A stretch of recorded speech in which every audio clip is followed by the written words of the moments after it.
vayan notando que se está hablando mucho de uno, de una cosa, uno solo, aboliendo en su carne las enemistades, la ley de los mandamientos expresado en ordenanza, para crear en sí mismos de los dos un solo y nuevo hombre, haciendo la paz, y mediante la cruz reconciliar con Dios a ambos en un solo cuerpo, matando en ellas las enemistades. Y vino y anunció las buenas nuevas de paz a vosotros que estabais lejos y a los que estabais cerca.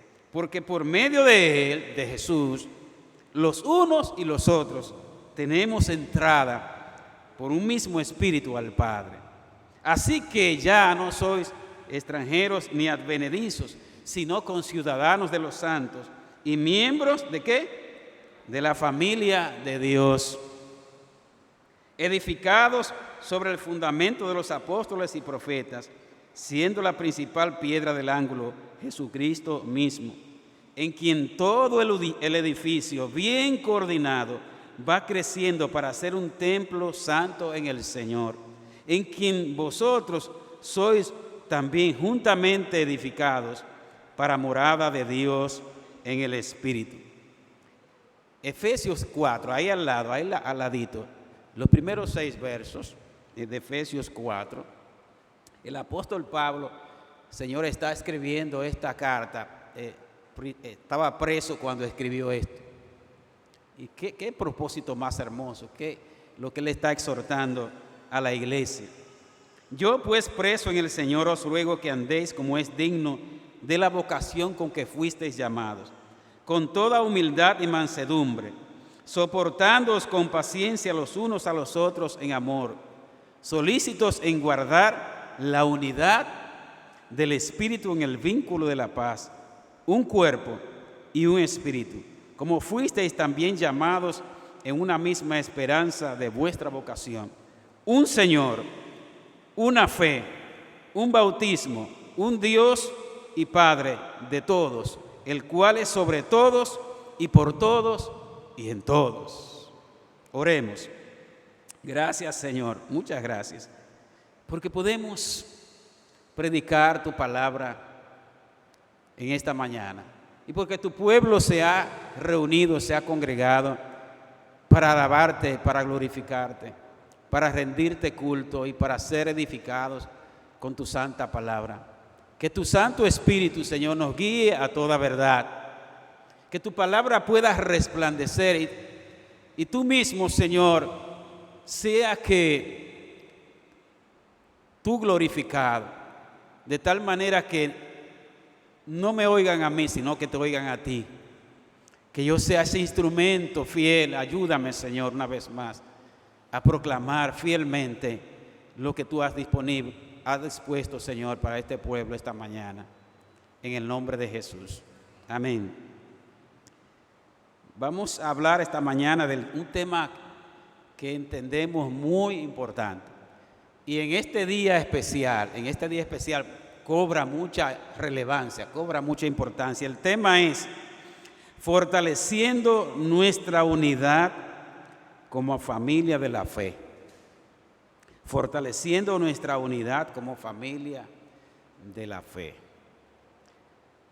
El ser humano por naturaleza, por creación, es un ser social, es un ser gregario, un ser que Dios lo creó para vivir no solo, no aislado, sino para vivir unido el uno con el otro, para vivir en familia. Y en el caso nuestro, como iglesia, para vivir primero en compañerismo con Dios, porque tenemos que tener una relación, y ayer hablamos de una relación íntima, porque podemos tener una relación de distancia, una relación, ¿verdad?, de superficial, no, de una relación íntima con Dios y de una relación también sana y amorosa con los demás, con el prójimo. Y es por esto, amados hermanos, que el Señor constituyó, estableció un pueblo, estableció una comunidad de fe que se llama iglesia. Nosotros decimos vamos para la iglesia, muchas veces pensando que es la estructura, que son las paredes, pero resulta que vamos para el templo, para la casa del Señor o donde se reúne la iglesia. Pero cuando salgamos de aquí en un ratito, la iglesia sigue. O sea, no se queda aquí la iglesia, entonces se esparce. Es otra dimensión de la iglesia. La iglesia está reunida acá, pero ahorita la iglesia va a ser esparcida, pero sigue siendo iglesia. Entonces, una definición de iglesia muy sencilla es la comunidad de creyentes en Jesucristo. Subrayen eso ahí. La comunidad de creyentes en Jesucristo. Es decir, que el que no es creyente en Jesucristo no es parte de la iglesia. Creyentes en Jesucristo, constituida por el Señor Jesucristo para adorar a Dios, para crecer a la imagen de Jesús. Es importante decir esto porque pensamos que a veces que somos parte de la iglesia para recibir la bendición de Dios y la recibimos, ¿verdad? Para recibir beneficio de la iglesia y lo recibimos. Pero lo primero es que fuimos constituidos para la gloria de Dios, para adorar a Dios, para crecer a la imagen de Jesús, para proclamar el evangelio de Jesucristo, para ser discípulos y para servir a los demás. Antes que pensar en beneficios particulares. Y hay una serie de figuras y de símbolos que vamos a verlas rápidamente, que usa la palabra de Dios para describir lo que es esa relación que debe haber entre nosotros como comunidad de fe, como miembros de la iglesia. Una de esas imágenes muy interesante es la imagen de un edificio, de una casa, de un templo, donde Cristo es la base. Cristo es la base, es el fundamento, es la roca, es la piedra angular, la piedra principal, la cabeza del ángulo, y donde cada creyente, cada uno de los hijos de Dios es parte viva, es piedra viva, según el apóstol Pedro, y parte importante de ese edificio que va unido uno a otro. Esta edificación es de concreto armado, ¿verdad? Todo está como en una pieza, pero cuando es de bloques, no nos imaginamos un edificio de bloque con un bloque por aquí y un bloque por allí. Y cuando cuando no se unen bien la mezcla, ¿verdad? Ese edificio puede tener problemas. Así que en la edificación estamos como piedras vivas, y así lo dice Pedro aquí, primera de Pedro capítulo 1, capítulo 2, 4 al 5, dice: acercándoos a él, a Cristo, piedra viva, desechada ciertamente por los hombres, mas para Dios escogida y preciosa. Vosotros también, como piedras vivas, sed edificados como casa espiritual y sacerdocio santo. No está hablando de manera individual, cada uno por su lado, no. Sed edificados juntamente como casa espiritual, como sacerdocio santo, para ofrecer sacrificios, hablaba la directora ahorita, agradables, aceptables a Dios por medio de Jesucristo. La segunda figura, que también es maravillosa, es la figura del cuerpo humano. Pablo habla mucho de que la iglesia, ¿qué es? El cuerpo de Cristo. Donde Cristo, ¿qué es? La cabeza, y donde cada uno de nosotros, los miembros de la iglesia, somos miembros de ese cuerpo. Diverso, ese cuerpo es diverso, como así es diverso el cuerpo humano, en el sentido de que tenemos diferentes miembros: manos, pies, ojos, cabellos, nariz, oreja. Y así es el cuerpo de Cristo, diverso en cuanto a los dones, en cuanto a los talentos, y yo diría inclusive en cuanto a que no somos iguales. Nadie es igual, ni los dedos de la mano son iguales. Y en la familia están los hijos y ninguno son exactamente, nadie es igual a nadie. Pero lo importante es que todos seamos hijos de Dios, ¿verdad? Y que aún en la diferencia de temperamentos, de caracteres y todas esas cosas, todos estemos alabando y adorando a Dios, y todos estemos en un mismo espíritu. Así que no hay nadie igual. Y en esa diversidad de dones y talentos para la obra del Señor, es que se hace rico la iglesia del Señor. Así que inclusive hasta en el matrimonio se da los dones. Lo primero es que un hombre y una mujer son muy diferentes. Y si vienen de trasfondos diferentes, como de hecho lo son, también se puede convertir en una dificultad, pero realmente no es así. Porque es que Dios nos creó así, diferentes. Pero lo importante es que por la presencia del Señor podemos seguir adelante, podemos servir, no importando que seamos diferentes. Así lo dice la palabra en Romanos capítulo 12, del 4 al 5, porque de la manera que en un cuerpo tenemos muchos miembros, pero no todos los miembros tienen la misma función. Así nosotros, siendo muchos, somos un cuerpo en Cristo y todos miembros los unos de los otros. Es decir, no está hablando de independencia, no. Miembros los unos de los otros. Trabajamos en interdependencia. Ese sentido de mucha gente que cree que no puede estar en una iglesia, que mucha gente piensa que no, que ellos son salvos, pueden ser cristianos en su casa. Eso no es de Dios. O que pueden estar sin cabeza, viviendo la vida cristiana de manera independiente, sin ser guiados, sin ser orientados por la iglesia. Las personas que Dios ha constituido en la iglesia para esto están equivocados y no van por buen camino. No voy a decir si son salvos o no me voy a meter en eso. Pero definitivamente la palabra de Dios es clara. La tercera figura, y de esta queremos tomar un poquito más de tiempo, es la figura de la familia. Que por cierto, la próxima semana comenzamos a hablar de la semana de la familia.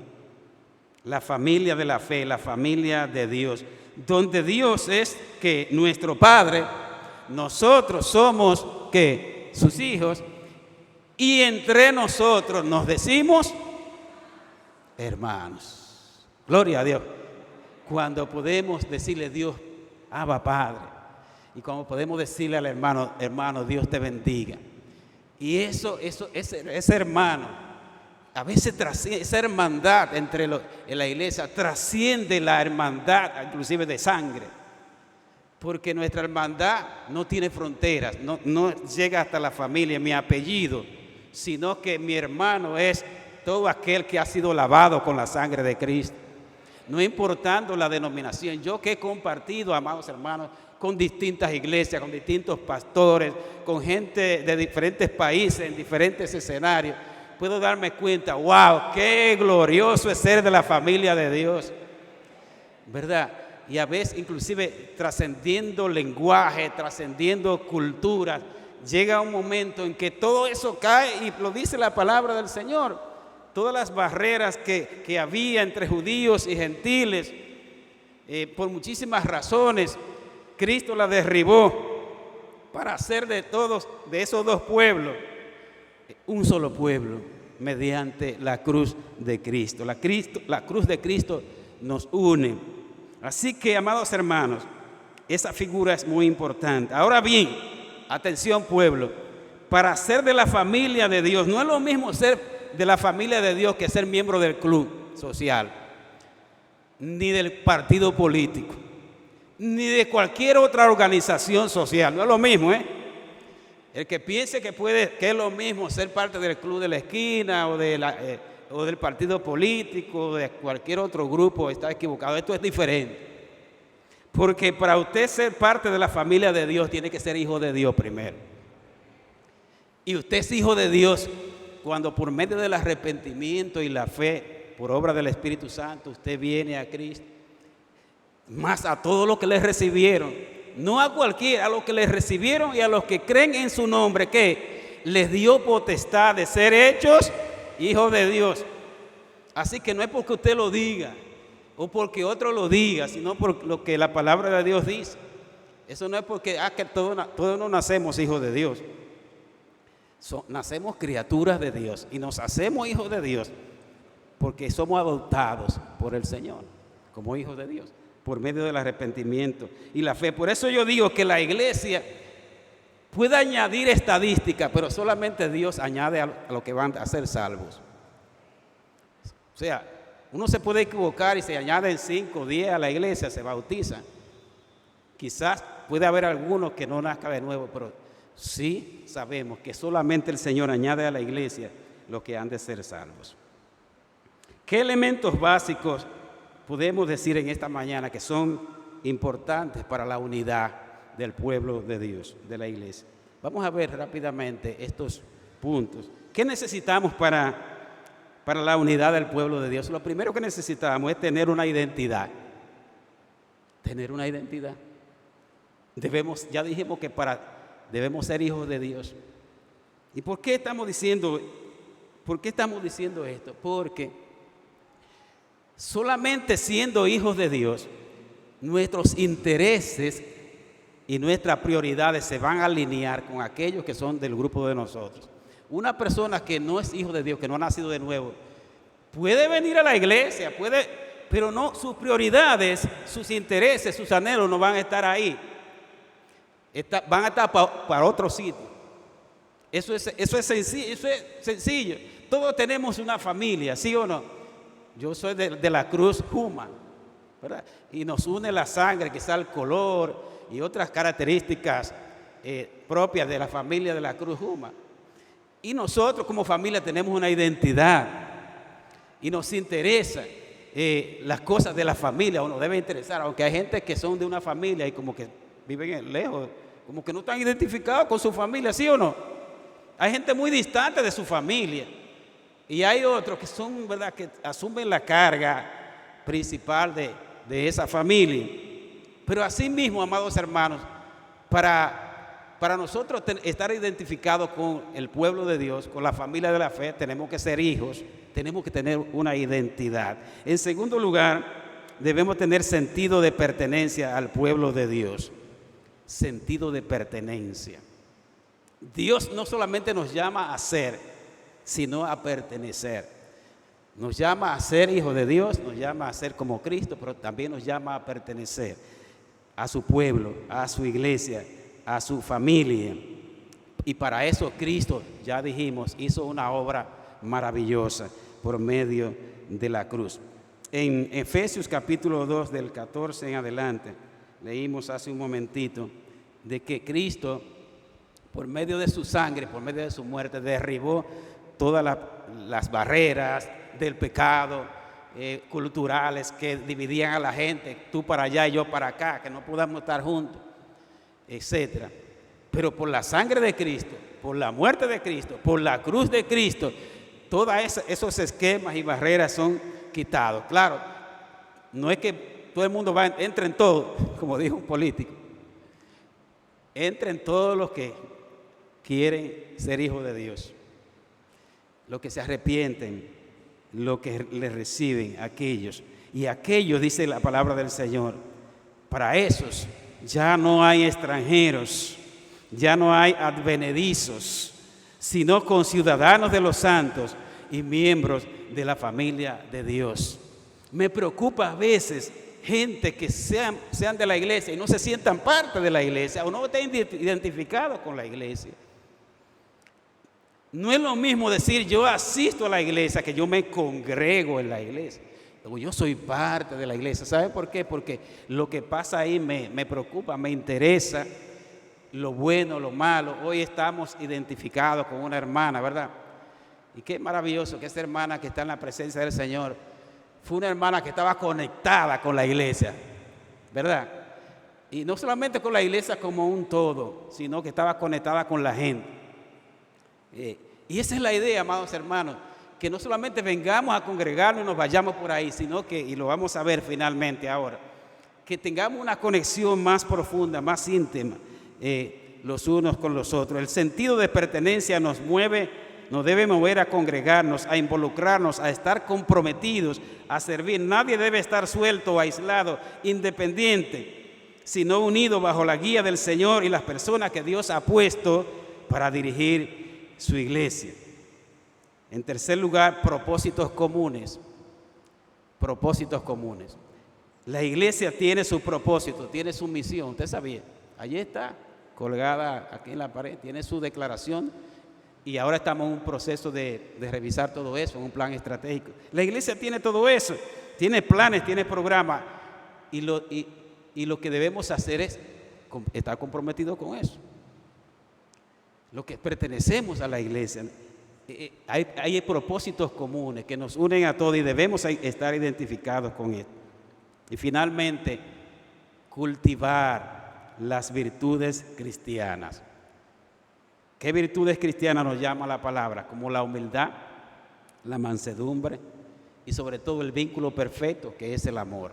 No es posible construir relaciones significativas y relaciones entre hermanos si somos orgullosos, si somos altaneros, si no queremos perdonar. Necesitamos humildad y mansedumbre para poder bregarnos. Dice Pablo, con toda humildad y mansedumbre, soportando unos a otros con el vínculo de la paz y del amor, porque tenemos diferentes caracteres y personalidades y a veces quizá podemos rozarnos el uno al otro sin querer o sin querer queriendo, como usted quiera.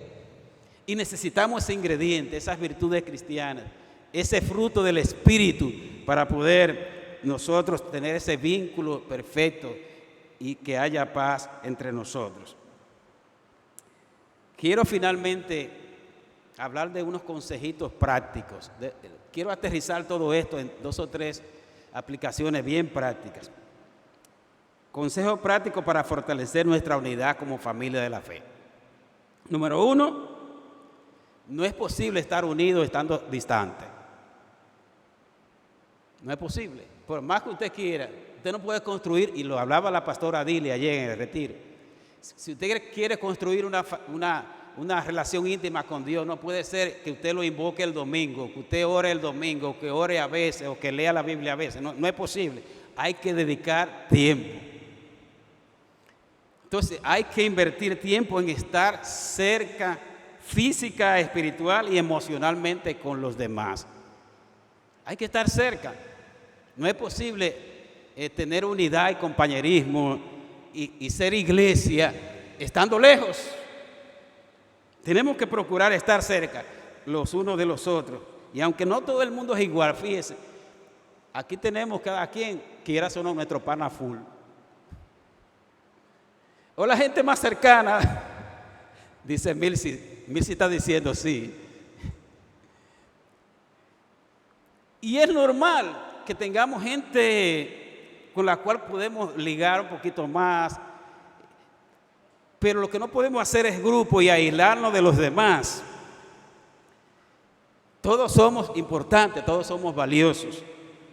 Y hay gente que no se integra fácilmente, gente que son un poco tímidos, acomplejados. Aquí tenemos una psiquiatra y sabe de eso. No todo el mundo es igual, pero entonces tenemos que hacer como hacía Luz Albania, que no venía, ella lo buscaba.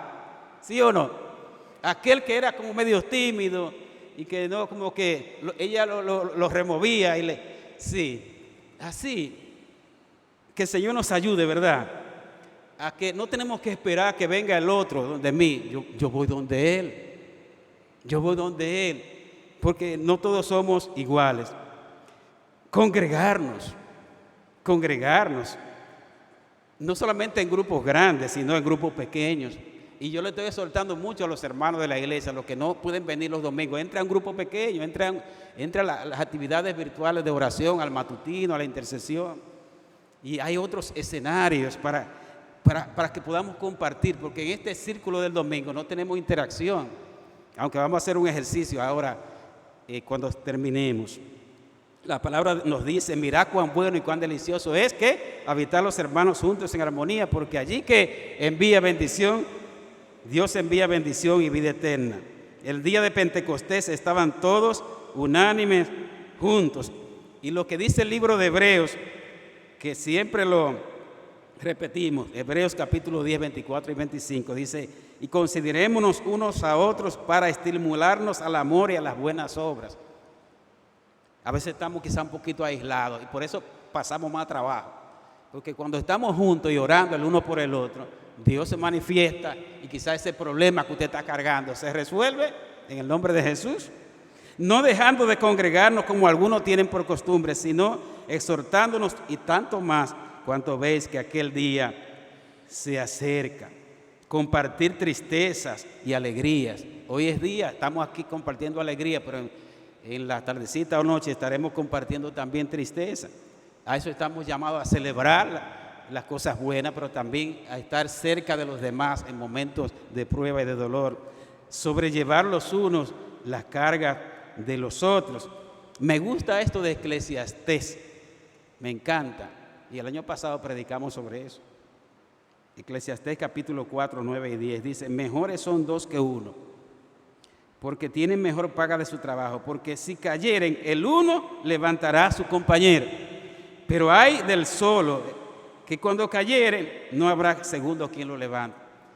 Hay personas que viven solas, tienen que vivir solas, o que deciden vivir solas, pero es un peligro, aunque usted sea joven, porque si usted se cae, y hay mucha gente que la ha encontrado, lamentablemente, tendido, porque no ha habido nadie que lo pueda levantar. Y eso entonces en sentido espiritual tenemos que verlo. También si dos durmieren juntos, se calentarán mutuamente, más se calentará uno solo. Y si alguno prevaleciere contra uno, le caen arriba a uno, ¿quién lo va a ayudar? Pero dos le pueden ayudar a resistir, y cordón de tres dobleces no se rompe pronto. Finalmente, amados, y he dejado esto para último, porque sé que quizás sea lo más difícil. Confesaos vuestras ofensas unos a otros y perdonarse unos a otros. Si alguno tuviere queja contra otro, de la manera que Cristo los perdonó a usted, me perdonó a mí, así también debemos hacerlo nosotros. Confesar nuestras ofensas, abrir nuestro corazón, ¿verdad? Sacar todo eso, lo que pueda haber ahí, que me hayan hecho o que yo haya hecho. Eso enseña la palabra, eso trae liberación. Y donde no hay armonía, Dios no se va a manifestar. Si traes tu ofrenda al altar y te recuerda que hay un hermano que tiene algo contra ti o tú contra él, deja allí tu ofrenda. No venga si tú quieres. Está hablando de sentido quizás figurado del Señor o hasta literal. Ve y reconcíliate primero con tu hermano y luego ven y trae tu ofrenda o trae tu adoración al Señor. Yo quiero que estemos de pie. Dice Santiago, el libro de Santiago, que si alguno hermano se hubiera extraviado de la verdad y otro le hace volver al camino, sepa que con ese amor con que lo ha trabajado, cubrirá multitud de pecados y salvará de muerte a un alma. Eso es parte también de nuestro trabajo, ayudar a aquel que se ha salido del camino y ayudarlo a traer con amor, ¿verdad? Eso hacía Luz Albania también. Yo no pensaba decir eso, pero ella era muy de las personas que se distanciaban de la iglesia, la buscaba con amor, pero también le daba su palabrita de amonestación, a veces un poco fuerte, para que reaccionara. Y a eso estamos llamados, tenemos ese legado de parte de ella. Yo voy a pedir a la hermana Scarlett que interprete una alabanza